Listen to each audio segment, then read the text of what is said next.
This question is more personal. Can each of you give us any example of how you have contributed to a better world, or perhaps narrate an experience that has transformed your own outlook on life and the need to act sustainably? Earlier on, when I was talking about the philosophy of yoga being a philosophy of sensitivity to all beings, I had a personal experience when I just joined the monastery about 24 years back. In India, when we joined monasteries, even in our homes, we didn't have laundromats and washing machines. We just had the traditional Indian way of doing our laundry. We would have detergent in water, and we would soak the clothes for about 30 minutes. And then after 30 minutes, we would rinse them in another bucket of clean water. That was just how we did it. So I came to a monastery, obviously, and we didn't have a laundromat. And up until then, I was 21 when I joined the monastery.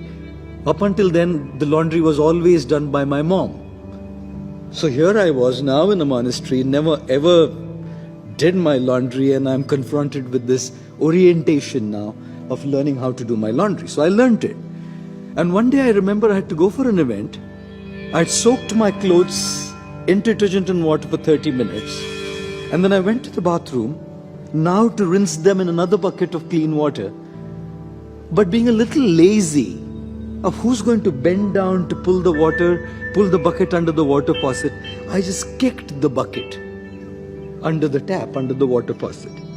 And then I heard a voice of someone from behind me asking me, "What are you doing?" I said, "Just filling in water to rinse my clothes." This elderly monk said to me, "Oh, I can see that, but what are you doing?" I said, I'm just rinsing my clothes." He said, "I can see that, but what are you doing?" Being a little shocked at the way he was bringing this up, I said, "What are you hinting to?" He asked me, "Why are you kicking the bucket?"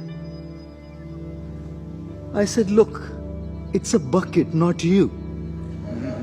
Why are you so concerned and why are you so bothered about just a bucket, right?" You know what he told me? He said to me, "It's not about a bucket.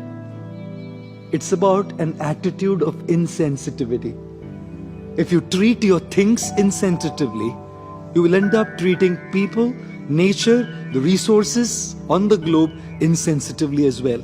Start with the smallest things in life, and you will see how that attitude starts percolating in the larger things of life as well." So that experience was transforming to me, that it was a bucket, but it taught me a very important lesson of sensitivity that we were talking about in terms of climate change.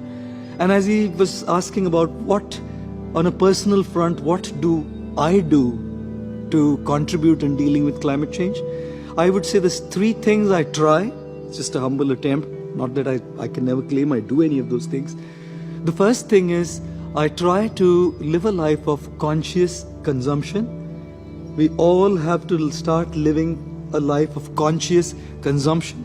Today we are living a life of unconscious consumerism, and we have to shift from unconscious consumerism to conscious consumption. Ladies and gentlemen, we can talk about climate change a lot, but as Mahatma Gandhi said, be the change you want to see in the world. And which is why we need to live by conscious consumption. The second thing that I try to do in my humble way is try to spread awareness about conscious living. If we cannot spread awareness and educate people, we're only talking. We have to make this awareness go to every person in the world. And the one thing that takes it to the world today is social media. Recently we made a video on environment, and we spoke about conscious living and conscious consumption so that awareness spreads.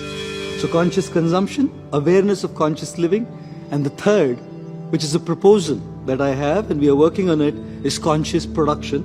So yes, conscious consumption, conscious living, and conscious production are the things that I personally try to look at in my way of adding value to the world that we live in.